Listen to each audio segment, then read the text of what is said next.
Hello दोस्तों, आज मैं आपको एक ऐसी कहानी सुनाने जा रही हूँ जिसका नाम है ए लेटर टू गॉड। एक कम ऊंचाई वाली पहाड़ी की चोटी पर स्थित लेंचो का घर संपूर्ण चोटी में एकमात्र था। इस ऊंचाई से कोई भी व्यक्ति नदी को तथा फूलों से भरे पके हुए अनाज के खेतों को देख सकता था, जो कि हमेशा की तरह एक अच्छी फसल का दावा कर रहे थे। अच्छी फसल होने के कारण धरती को भारी वर्षा की या कम से कम एक बौछार की आवश्यकता थी। लेंचो, जो अपने खेतों को बहुत नज़दीक से जानता था, उसने सुबह से आसमान की तरफ देखने के अलावा और कुछ नहीं किया था। लेंचो अपनी पत्नी से कहता है, लगता है अब वर्षा होने वाली। पत्नी, जो कि शाम का भोजन बना रही थी, उसने जवाब दिया, हाँ, यदि भगवान ने चाहा तो। बड़े लड़के खेत में काम कर रहे थे जबकि छोटे बच्चे घर के पास खेल रहे थे। पत्नी ने उन सबको पुकारा, आ जाओ, भोजन तैयार है। जैसा कि लेंचो ने अनुमान लगाया था, भोजन करते समय ही वर्षा की बड़ी बड़ी बूंदें गिरने लगीं। आसमान में बादलों के विशाल पर्वत आते दिखाई दे रहे थे। ताजी तथा सुहावनी हवा चल रही थी। लेंचो सिर्फ इस कारण से बाहर गया कि वह वर्षा की बूंदों के अपने शरीर पर पड़ने पर होने वाले आनंद को महसूस कर सके। जब वह वापस आया तो उसने खुशी से कहा, ये जो आसमान से गिर रही हैं वर्षा की बूंदें नहीं हैं, ये नए सिक्के हैं। बड़ी बूंदें 10 के सिक्के और छोटी बूंदें 5 के।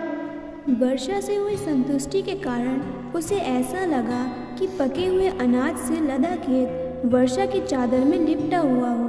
लेकिन अचानक तेज़ हवाएं चलने लगीं और वर्षा के साथ बहुत बड़े बड़े ओले गिरने लगे। ये ओले बिल्कुल चांदी के नए सिक्कों की तरह लग रहे थे। बच्चे भी वर्षा में भीगते हुए उन जमे हुए मोतियों को चुनने बाहर चले गए। अब ये बुरा होता जा रहा है, लेंचो ने कहा। मैं आशा करता हूँ ये बारिश जल्द ही खत्म हो जाए। लेकिन ये तूफान शीघ्र ही खत्म नहीं हुआ। अगले 1 घंटे तक ओले पूरी घाटी में घर, बगीचा, पहाड़ी, अनाज के खेतों में गिरते रहे। खेत सफ़ेद हो गया था, जैसे कि नमक से ढक गया हो। पेड़ पर एक भी पत्ती नहीं बची थी। पूरी फसल बर्बाद हो चुकी थी। पौधों से फूल झड़ चुके थे। लेंचो की आत्मा उदासी से भर गई। जब तूफान थम गया तो वह खेत के बगीचे में खड़ा हो गया और अपने बेटों से बोला, टिड्डों का एक समूह भी इससे ज़्यादा छोड़ जाता। ओलों ने कुछ भी नहीं छोड़ा। इस वर्ष हमारे पास ज़रा भी अनाज नहीं बचेगा। वह रात दुख भरी थी। हमारा सारा काम व्यर्थ रहा। ऐसा कोई भी नहीं है जो हमारी मदद कर सके। इस वर्ष हम सभी भूखे रहेंगे। अब लेंचो के परिवार के सभी सदस्यों के दिल में एक ही उम्मीद थी, भगवान से मदद।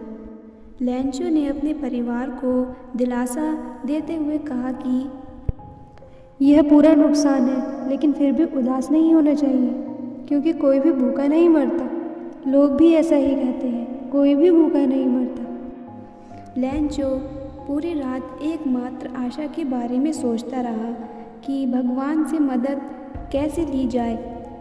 जैसा कि उसने सुना था कि भगवान की आंखें हर चीज़ देख लेती हैं, चाहे वह बात किसी के मन में ही क्यों न छुपी हो। लेंचो बैल की तरह मेहनत करता था, जो अपने खेतों में जानवरों की तरह मेहनत करता था। फिर भी वह लिखना जानता था। अगले रविवार की सुबह उसने पत्र लिखना आरंभ किया, जिसे उसने अपने शहर जाकर पत्र पेटी में डालने का निश्चय किया। यह पत्र किसी और को नहीं बल्कि भगवान को लिखा गया था। उसने कहा कि भगवान मेरी मदद ज़रूर करेंगे, और उसने पत्र में लिखा, भगवान, अगर आप मेरी मदद नहीं करेंगे तो मैं और मेरा परिवार इस वर्ष भूखे रह जाएंगे, क्योंकि ओलों ने मेरी फसल बर्बाद कर दी है। मुझे अपने खेतों में दोबारा से अनाज बोने के लिए तथा अगली फसल आने तक जीवन यापन के लिए 100 रुपये की आवश्यकता है। उसने लिफाफे के ऊपर लिखा, भगवान के नाम। पत्र को लिफाफे में रखा तथा भारी मन से शहर की ओर चल दिया। डाकघर पहुंचकर उसने पत्र के ऊपर एक टिकट चिपकाया तथा इसे पेटी में डाल दिया।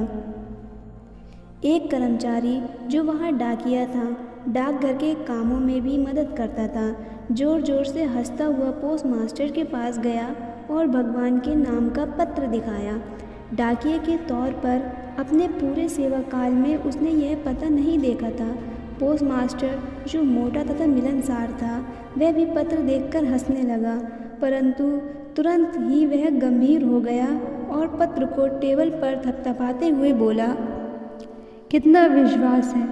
काश मेरे अंदर भी इस पत्र लिखने वाले व्यक्ति के जैसे भरोसा होता, जिसने भगवान को भी एक इंसान मानकर उसके साथ पत्र व्यवहार किया। पत्र लिखने वाले का भरोसा भगवान पर विश्वास बना रहे, इसीलिए पोस्ट मास्टर को एक उपाय सूझा कि पत्र का उत्तर दिया जाए।